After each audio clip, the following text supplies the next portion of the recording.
Hello friends, स्वागत है आपका आपके अपने चैनल एचएससी स्टडी गाइड में। आज इस वीडियो में हम बात करने वाले हैं कि जब भी आप एचएससी इंटरव्यू के लिए जाते हो तो आपको कन्फाइंड स्पेस के बारे में कौन से सवाल पूछे जा सकते हैं और उसका आपने किस तरीके से आंसर देना चाहिए। तो चलिए शुरू करते हैं। तो सबसे पहले देखते हैं कि कन्फाइंड स्पेस यानी कि होता क्या है।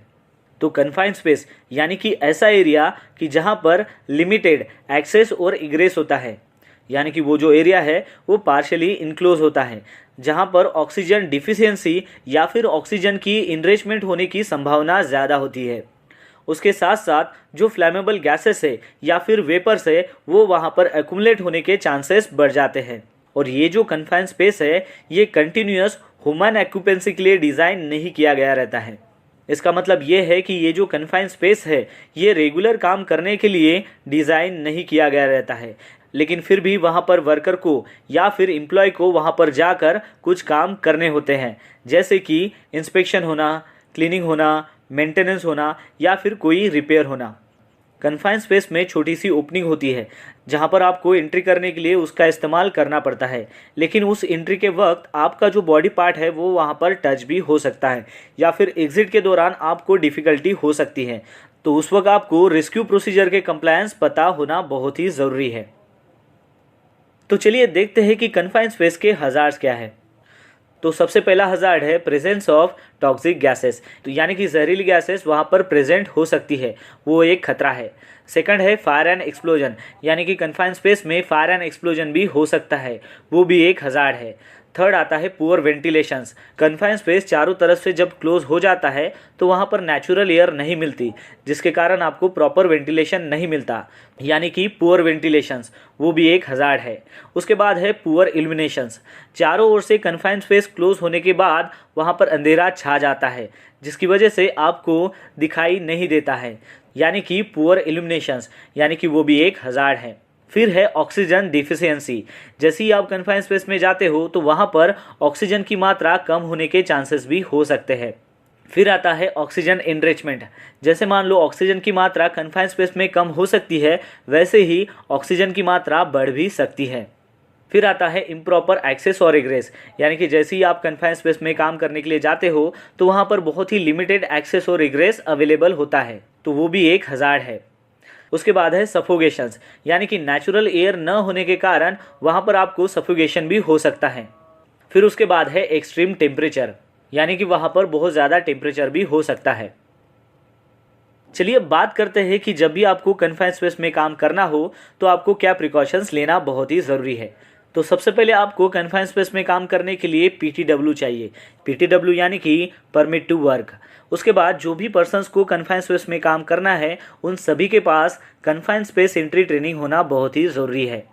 उसके बाद कन्फाइंड स्पेस में काम करने से पहले उस कन्फाइंड स्पेस में गैस टेस्टिंग होना बहुत ही ज़रूरी है, और गैस टेस्टिंग जो है वो ऑथराइज पर्सन से ही होनी चाहिए, यानी कि AGT मतलब ऑथराइज गैस टेस्टर।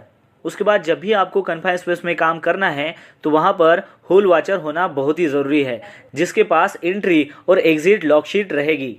उसके बाद जो भी पर्सन्स कन्फाइंड स्पेस में काम कर रहे हैं उनके साथ रेगुलर बेसिस पर कम्युनिकेशन बनाए रखना है। उसके बाद वहाँ पर प्रॉपर वेंटिलेशन देना बहुत ही ज़रूरी है, जैसे कि हम वहाँ पर एग्जॉस्ट फैन लगाकर वेंटिलेशन प्रोवाइड कर सकते हैं। फिर उसके बाद वहाँ पर प्रॉपर इल्यूमिनेशन होना चाहिए। इल्यूमिनेशन के लिए आपको 24 वोल्ट का लाइट ही वहाँ पर इस्तेमाल करना है। फिर उसके बाद आपको प्रॉपर एक्सेस और इग्रेस वहाँ पर प्रोवाइड कराना है।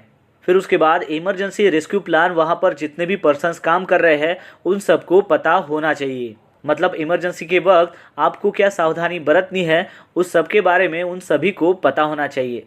फिर उसके बाद इमरजेंसी रेस्क्यू इक्विपमेंट वहाँ पर अवेलेबल होने चाहिए, जैसे कि स्ट्रेचर हो गया, हार्नेस हो गया, क्रेन हो गया या फिर ट्राइपॉड हो गया, स्काबा हो गया, फर्स्ट एड किट हो गई। ये सारे इमरजेंसी रेस्क्यू इक्विपमेंट वहाँ पर अवेलेबल होने चाहिए। फिर उसके बाद का क्वेश्चन आपको पूछा जा सकता है कि किस सर्कमस्टेंसेस में कन्फाइंड स्पेस का जो वर्क परमिट है वो इशू किया जाता है। तो उसके लिए आपको ये आंसर देना है कि सर प्रॉपरली वहाँ पर वेंटिलेशन होना चाहिए, गैस टेस्ट जो रीडिंग है वो सेटिस्फैक्टरी होनी चाहिए, lockout and tag out system अगर वहाँ पर एप्लीकेबल है तो वो वहाँ पर होनी चाहिए, वहाँ पर प्रॉपर एक्सेस होना चाहिए, प्रॉपर इल्यूमिनेशन वहाँ पर होना चाहिए, लो वोल्टेज इलेक्ट्रिसिटी होनी चाहिए, वहाँ पर उस एरिया को बैरिगेट और वहाँ पर साइन बोर्ड होना चाहिए, एंट्री जो अटेंडेंट है उसके पास लॉकशीट होनी चाहिए और सेफ्टी डिवाइसेस होने चाहिए। तो ये जो सारी रिक्वायरमेंट्स है ये फुलफिल होने के बाद ही कन्फाइंड स्पेस का जो परमिट है वो इशू होना चाहिए। फिर उसके बाद का जो क्वेश्चन है वो आपको पूछ सकते हैं कि कन्फाइंड स्पेस का जो अटेंडेंट है वो कौन होता है। तो उसके लिए आपको ये आंसर देना है कि सर कन्फाइंड स्पेस का अटेंडेंट वो होता है कि जिसको कन्फाइंड स्पेस में होने वाले जो भी हजार्ड्स है उसके बारे में वो अवेयर हो, और साथ ही साथ उसको ये पता होना चाहिए कि अगर कन्फाइंड स्पेस में अगर कुछ गलत होता है तो उसके ऊपर उसने कैसे रिएक्ट करना चाहिए, और साथ ही में वो एबल होना चाहिए कि कन्फाइंड स्पेस की एंट्री लॉक शीट जो है वो कैसे मेंटेन की जाती है। तो ये जो पॉइंट्स है ये आपको बताने हैं। फिर उसके बाद का क्वेश्चन वो आपको पूछ सकते हैं कि what are the duties of confined space attendant, यानी कि जो अटेंडेंट है उसकी क्या जिम्मेदारी है, उसकी क्या ड्यूटीज है वो आपको बताना है।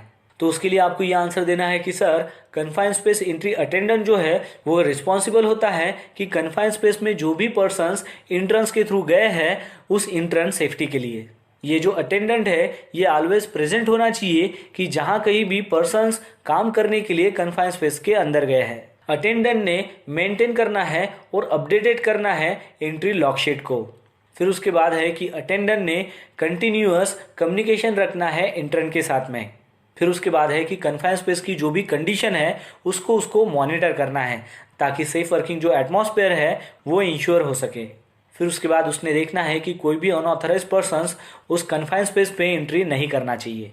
फिर उसके बाद अटेंडेंट ने देखना है कि इन केस अगर कोई इमरजेंसी हो जाती है तो उसको अलार्म को इनिशिएट करना है हेल्प के लिए। और फिर उसके बाद है कि अगर कोई इमरजेंसी अगर हो जाती है तो जो भी एंट्रीज है उनको इवैक्यूएट करना है, और साथ ही में जो भी रेस्क्यू पर्सन है उनको कांटेक्ट करना है उनकी हेल्प के लिए। तो ये जो सारे पॉइंट्स है ये आपको बताने हैं जब भी वो आपसे क्वेश्चन करेंगे कि कन्फाइंड स्पेस अटेंडेंट की क्या ड्यूटीज़ होती हैं। फिर उसके बाद आपको सवाल पूछा जा सकता है कि कन्फाइंड स्पेस के क्या एग्जाम्पल्स हैं। तो उसके लिए आपको आंसर देना है कि sir pipes, vessels, tanks, boilers, silos, ducts, excavation जिसकी जो डेप्थ है वो मोर देन 1.2 मीटर होती है, एक्सेट्रा। तो ये जो सारे एग्जाम्पल है ये कन्फाइंड स्पेस के एग्जाम्पल हैं। फिर उसके बाद आपको सवाल पूछा जा सकता है कि कन्फाइंड स्पेस के अंदर कौन से हजार्डस जॉब जो है होते हैं उसके नाम बताइए। तो उसके लिए आपको बताना है कि सर वेल्डिंग हो गया, गैस कटिंग हो गया, केमिकल क्लीनिंग हो गया, ग्राइंडिंग हो गया। तो ये जो सारे हैं ये हजार्डस जॉब जो है वो कन्फाइंड स्पेस के अंदर होते हैं।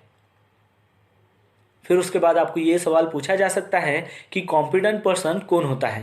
तो उसके लिए आपको ये आंसर देना है कि सर कॉम्पिटेंट पर्सन्स यानी कि ऐसा व्यक्ति जो प्रॉपरली ट्रेन हो और वो ऑथराइज हो किसी भी जॉब को सेफ मैनर में परफॉर्म करने के लिए। देखते हैं कि H2S गैस यानी कि होता क्या है। H2S गैस यानी कि hydrogen sulphide gas. Hydrogen sulphide gas जो है वो पॉइजनस गैस है यानी कि जहरीली गैस है, और साथ ही में वो कोरोसिव गैस भी है, जिसकी वजह से उसका अगर कॉन्सेंट्रेशन अगर कम भी रहा तो उस कम कॉन्सेंट्रेशन में वो आदमी की जान भी ले सकती है। हाइड्रोजन सल्फाइड को बहुत सारी इंडस्ट्री में अलग अलग नाम दिया गया है, जैसे उसका नाम है हाइड्रोजन सल्फाइड, और एक उसे कहते हैं स्टिंग डैम भी कहते हैं, उसको सल्फ्यूरेटेड हाइड्रोजन भी कहते हैं, सोर गैस भी कहते हैं, रोटन एग गैस भी कहते हैं, हाइड्रोसल्फ्यूरिक एसिड भी कहते हैं, और आखिर में उसको सल्फर हाइब्रिड भी कहते हैं। तो ये जो सारे वेराइटी ऑफ नेम्स है ये सारे हाइड्रोजन सल्फाइड के अलग अलग नाम हैं। चलिए अब देखते हैं कि H2S गैस के फिजिकल कैरेक्टरिस्टिक क्या है। तो सबसे पहला पॉइंट आता है कि ये जो है ये हाईली टॉक्सिक है और साथ ही में ये पॉइजनस गैस है। सेकंड में है कि ये कलरलेस गैस है जिसका कोई कलर नहीं होता। थर्ड में है कि ये सोल्यूबल इन वाटर यानी कि पानी में जो है वो जल्दी से सोल्यूबल हो जाता है। अप टू 1 ppm तक हाइड्रोजन सल्फाइड का जो स्मेल है वो रोटन एग की तरह आता है, और जैसे जैसे इसका कॉन्सेंट्रेशन बढ़ जाता है वैसे वैसे जो सेंस ऑफ स्मेल है वो लॉस हो जाता है। हाइड्रोजन सल्फाइड का जो एक्सप्लोजिव रेंज है वो है 4.3% से लेके 46% तक, यानी कि 4.3 जो है वो लोअर एक्सप्लोजिव लिमिट है और 46 जो है वो अपर एक्सप्लोजिव लिमिट है। H2S गैस का ऑटो इग्निशन टेम्परेचर जो है वो 260 डिग्री सेल्सियस है, यानी कि 500 डिग्री फ़ारेनहाइट। वेपर की जो डेंसिटी है वो एयर से 1.2 टाइम्स हेवियर होती है। H2S गैस जब जलती है तब उसका जो ब्लू फ्लेम है वो प्रोड्यूस करता है सल्फर डाइऑक्साइड को, और ये सल्फर डाइऑक्साइड जो है वो अनादर टॉक्सिक गैस है। हाइड्रोजन सल्फाइड हाईली कोरोसिव है कुछ सर्टेन मेटल्स के लिए। आपको ये ध्यान में रखना है कि H2S का कॉन्सेंट्रेशन जैसे जैसे बढ़ता है वैसे वैसे वो आपके हेल्थ के ऊपर इफेक्ट करता है। यानी कि उसका अगर कॉन्सेंट्रेशन 10 ppm है तो उसकी वजह से आपकी जो आई है उसमें इरिटेशंस होना चालू हो जाएगा, और जैसे जैसे कॉन्सेंट्रेशन बढ़ेगा, जैसे कि 20 ppm हो, 30 ppm हो, वैसे वैसे उसका इफेक्ट बढ़ता जाएगा, जैसे कि कफिंग होना, आई इरिटेशन होगा, और साथ ही में आपका जो सेंस ऑफ स्मेल है वो 2-4 मिनट में लॉस हो जाएगा। और जैसे जैसे उसका कॉन्सेंट्रेशन बढ़ेगा आपकी जो पल्स है और जो रेस्पिरेटरी ट्रैक है उसके ऊपर वो इफेक्ट करेगा, और लास्ट में जब वो 100 ppm में आता है तब वो IDLH में प्रवेश करता है। IDLH यानी कि immediately dangerous to life and health. तो चलिए अब बात करते हैं कि जब भी आपको H2S गैस के इन्वायरमेंट में काम करना हो तो उस वक्त आपको क्या प्रिकॉशंस लेनी पड़ती हैं। तो सबसे पहला पॉइंट आता है कि उसका H2S ट्रेनिंग, यानी कि जो भी पर्सन्स ऐसी जगह पर काम कर रहा है कि वहाँ पर H2S गैस की कॉन्सेंट्रेशंस होने के चांसेस है, तो उस वक्त उस पर्सन्स का H2S ट्रेनिंग होना बहुत ही ज़रूरी है, जिसमें आपको बताया जाएगा कि H2S गैस की प्रॉपर्टीज़ क्या है, H2S गैस होता क्या है, इनकेस अगर वो लीक होता है तो आपको करना क्या है और उसके साथ कैसे सावधानी बरतनी है। तो इन सारी चीज़ों की H2S ट्रेनिंग में आपको बाकायदा इन्फॉर्मेशन दी जाती है। सेकेंड पॉइंट है पर्सनल H2S गैस मॉनिटर, यानी कि जो भी पर्सन्स ऐसे इन्वायरमेंट में काम कर रहा है जहां पर H2S गैस के कॉन्सेंट्रेशन होने के चांसेस है, वहां पर उसके पास पर्सनल H2S गैस मॉनिटर होना चाहिए। आपको ये बात ध्यान में रखना बहुत ही ज़रूरी है कि H2S गैस मॉनिटर खाली H2S गैस को ही डिटेक्ट करेगा, लेकिन वो कब कि जब उसका कॉन्सेंट्रेशन 10 ppm होगा तब। H2S गैस अगर 10 ppm से अगर कम कॉन्सेंट्रेशन में है तो वो पर्सनल गैस डिटेक्टर डिटेक्ट नहीं कर सकता। थर्ड पॉइंट आता है इमरजेंसी एस्केप ब्रीथिंग apparatus, यानी कि आपके पास ईबा होना बहुत ही ज़रूरी है। फोर्थ है कि आपको विंड सॉक का पता होना चाहिए। फिफ्थ है H2S अलार्म के बारे में आपको पता होना चाहिए। सिक्स है इमरजेंसी इवैक्यूएशन रूट कहाँ पर है उसके बारे में आपको पता होना चाहिए। सेवन है इमरजेंसी इवैक्यूएशन प्लान क्या है उसके बारे में आपको पता होना चाहिए। और एट आता है emergency stand by vehicle, in case अगर मान लो गैस लीक अगर हो जाती है तो उस वक्त आप उस इमरजेंसी व्हीकल का इस्तेमाल कर सकते हो। तो चलिए अब जानते हैं कि H2S गैस अगर लीक हो जाती है तो उस वक्त आपने क्या सावधानी बरतनी चाहिए। तो सबसे पहले आपको ध्यान में रखना है कि जैसे ही H2S गैस लीक हो जाती है, यानी कि आपका जो पर्सनल गैस डिटेक्टर है वो साउंड करना चालू कर देता है, अलार्म देना चालू कर देता है, तो उस वक्त आपको इमीडिएटली आपका जो काम है वो सबसे पहले बंद कर देना है। यानी कि सबसे पहले आपको जो भी वर्क एक्टिविटी है वो बंद करनी है।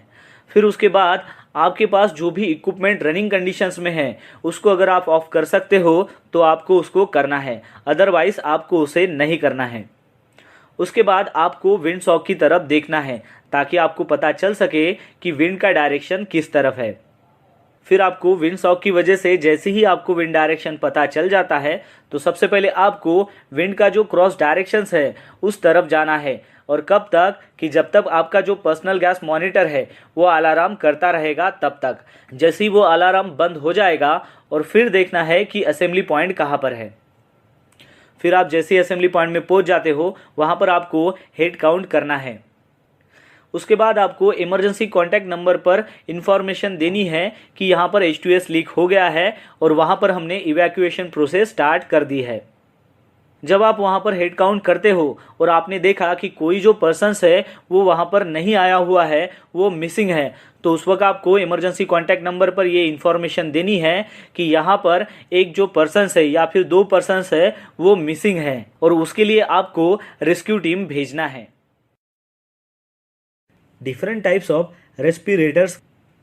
रेस्पिरेटर्स की 2 मेजर कैटेगरीज होती है। तो सबसे पहले आता है एयर प्यूरिफाइंग रेस्पिरेटर्स। इसमें क्या किया जाता है कि एयर को प्यूरिफाई किया जाता है और फिर उस एयर को रेस्पिरेटर्स के माध्यम से पहुंचाया जाता है। और दूसरा जो है वो है सप्लाई एयर रेस्पिरेटर, यानी कि उस रेस्पिरेटर में ऑलरेडी एयर को सप्लाई किया हुआ रहता है, वो एयर को स्टोर किया हुआ रहता है एक सिलेंडर में।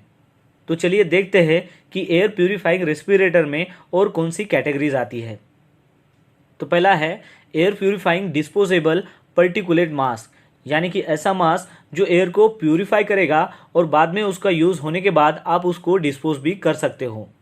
सेकंड आता है air purifying half mask respirators. खास तौर से इस रेस्पिरेटर का इस्तेमाल जब भी आप कोई केमिकल हैंडल करते हो उस दौरान आपको ये हाफ मास्क रेस्पिरेटर काम में आता है। फिर आता है air purifying full face mask respirators. इस रेस्पिरेटर में आपका जो पूरा फेस है वो कवर हो जाता है।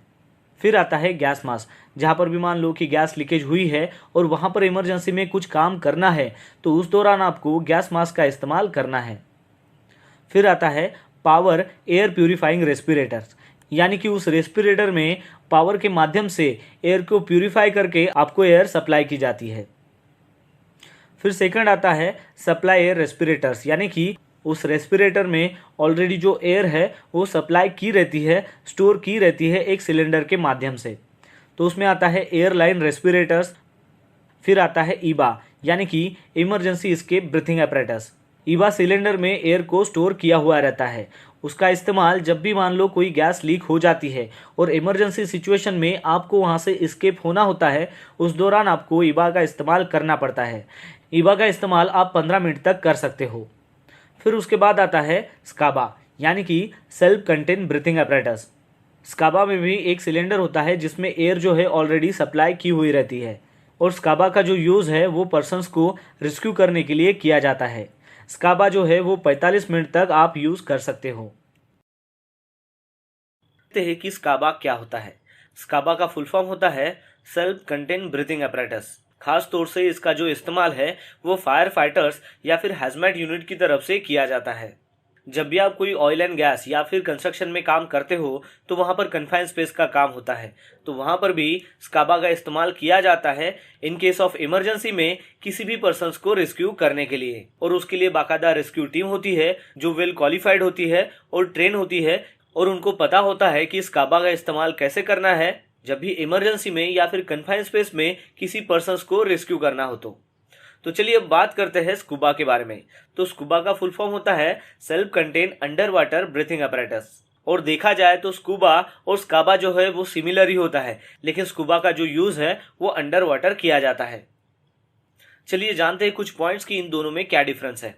स्कूबा गियर को डिजाइन किया गया है कि उसको हाई प्रेशर में ऑपरेट कर सके, जबकि स्काबा को इस प्रकार डिजाइन नहीं किया गया है।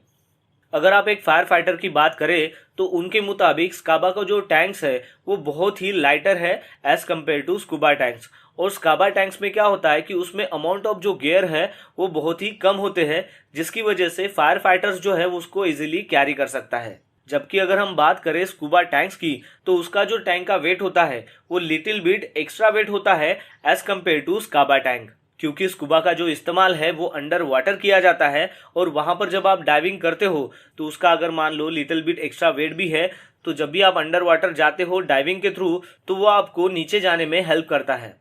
स्काबा जो ब्रीथिंग apparatus है वो इंस्पेक्टेड होना चाहिए पेरियोडिकली, यानी कि नॉर्मल तौर से उसे वंस इन अ मंथ उसको इंस्पेक्ट करना है।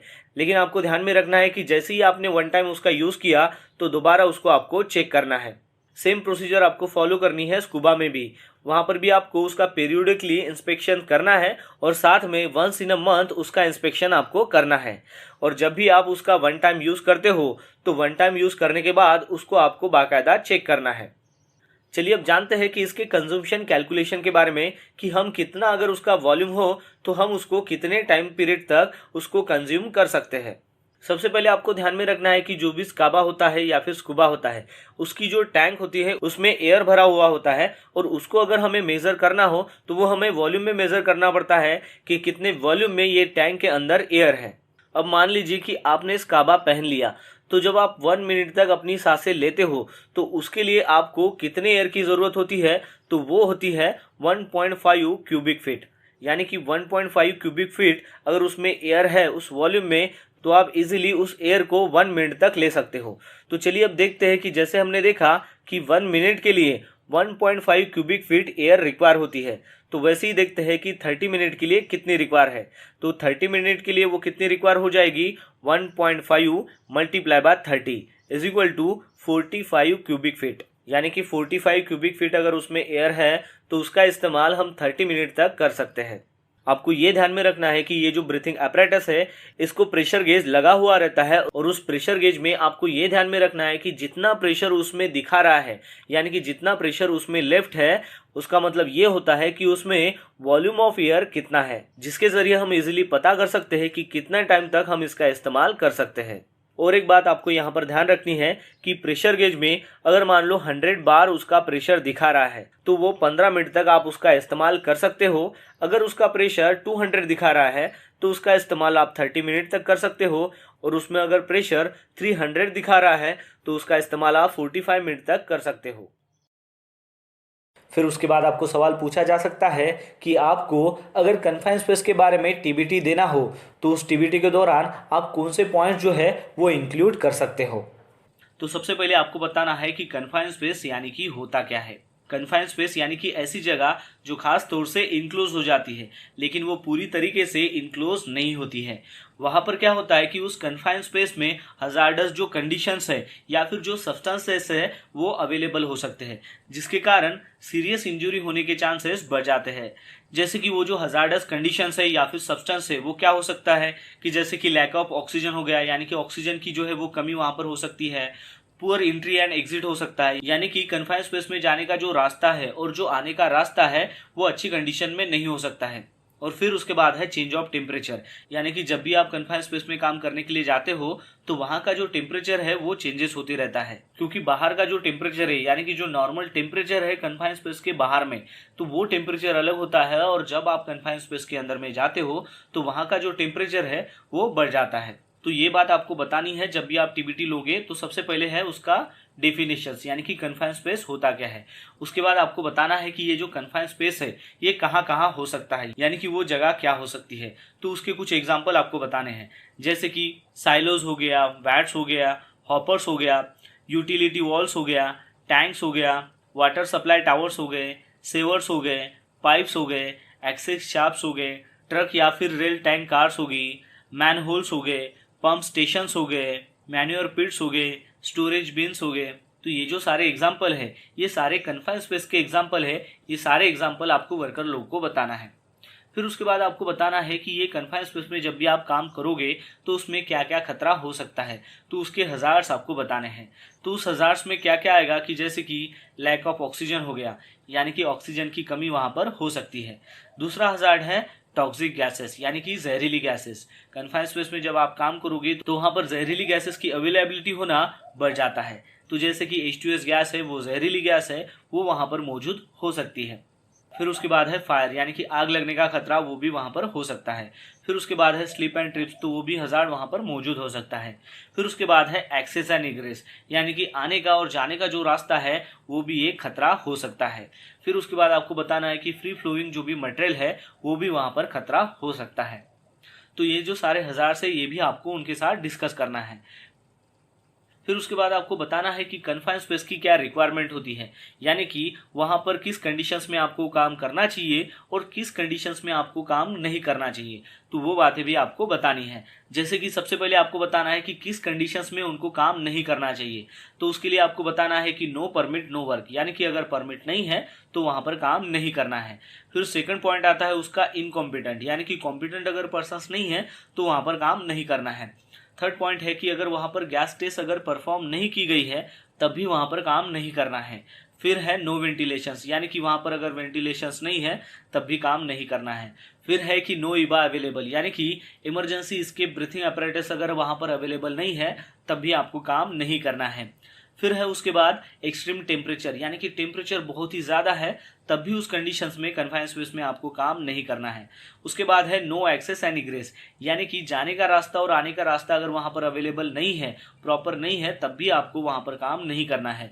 फिर उसके बाद है नो सुपरविजन, यानी कि जो भी काम वहां पर हो रहा है, यानी कि कन्फाइंड स्पेस में काम हो रहा है, वहां पर अगर कोई सुपरविजन नहीं है तो उस कंडीशंस में भी आपको काम नहीं करना है। तो ये सारी आपको बातें बतानी है कि ये जो पॉइंट्स में अगर एक भी पॉइंट्स अगर मिसिंग है तो उस दौरान आपको वहाँ पर काम नहीं करना है। तो फिर आपको बताना है कि किस कंडीशंस में आपने काम करना चाहिए।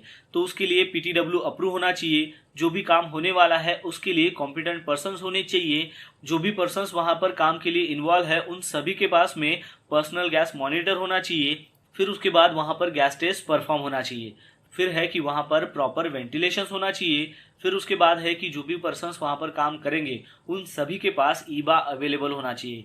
ईबा यानी कि इमरजेंसी एस्केप ब्रीथिंग apparatus। फिर उसके बाद है कि उस कन्फाइंड स्पेस में टेम्परेचर जो है वो एक्सेप्टेबल होना चाहिए, यानी कि उस रेंज में ही आप काम कर सकते हो उतना ही टेम्परेचर वहाँ पर होना चाहिए। फिर उसके बाद है कि जो भी एक्सेस है और रिग्रेस है वो वहाँ पर प्रेजेंट होना चाहिए और वहाँ पर प्रॉपर सुपरविजन होना चाहिए।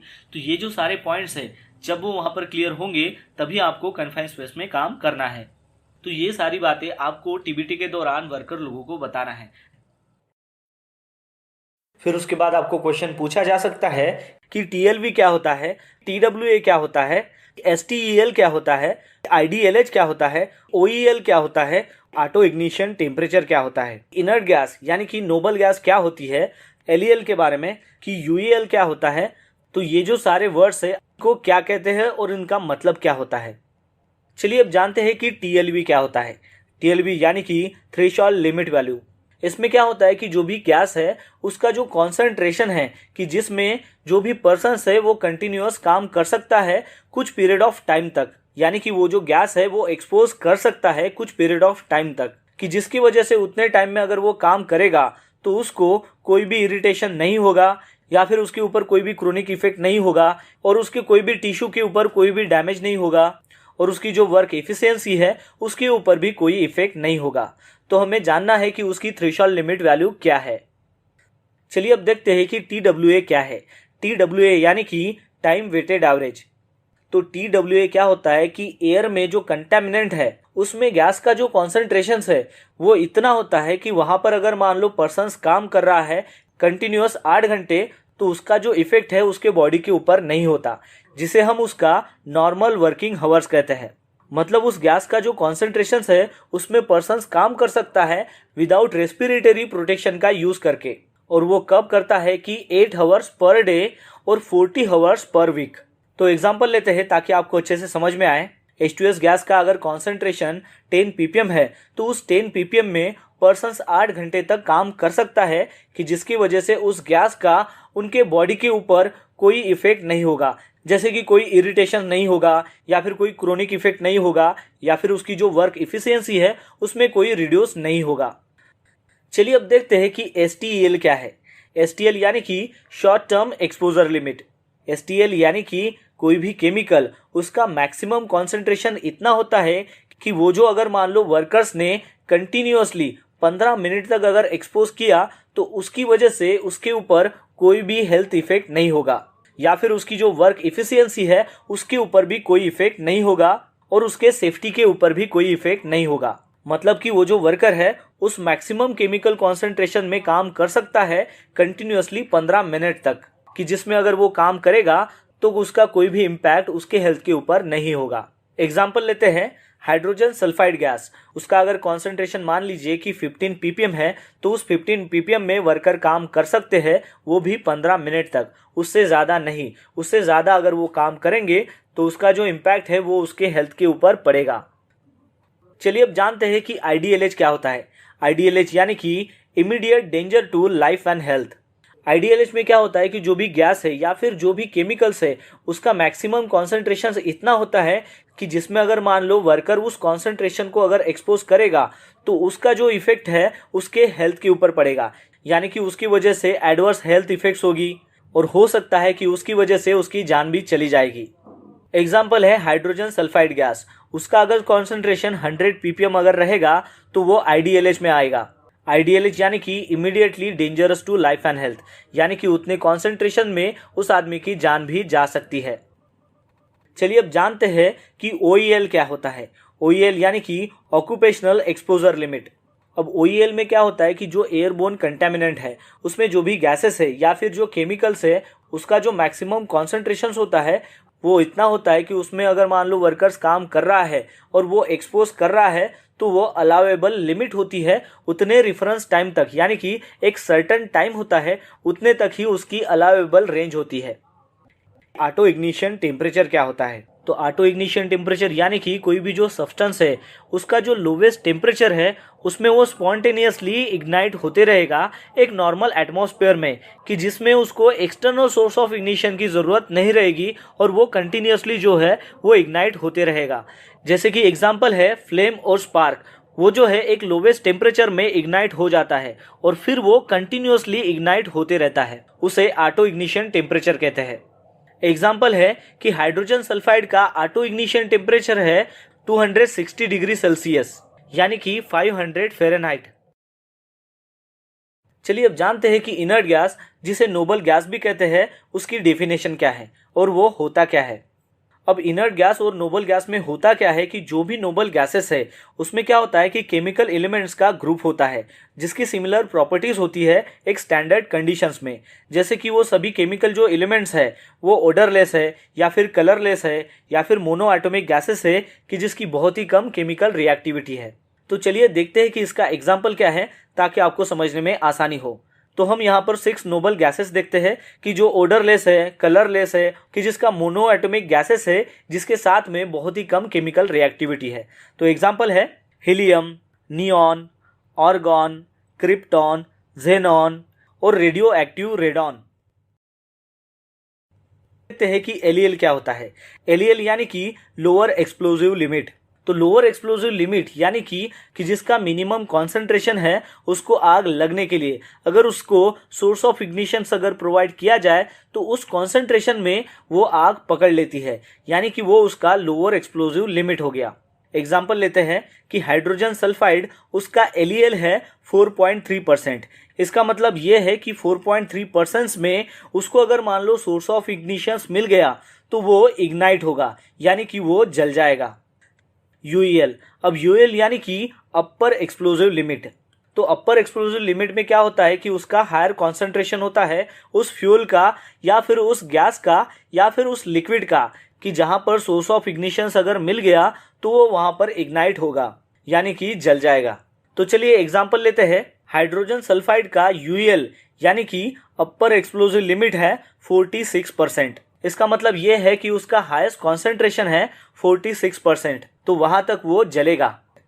तो दोस्तों आशा करता हूं कि आपको इस वीडियो के माध्यम से पता चल गया होगा कि जब भी आप एचएससी इंटरव्यू के लिए जाते हो तो आपको कन्फाइंड स्पेस के बारे में कौन से सवाल पूछे जा सकते हैं और उसका आपने किस तरीके से आंसर देना चाहिए।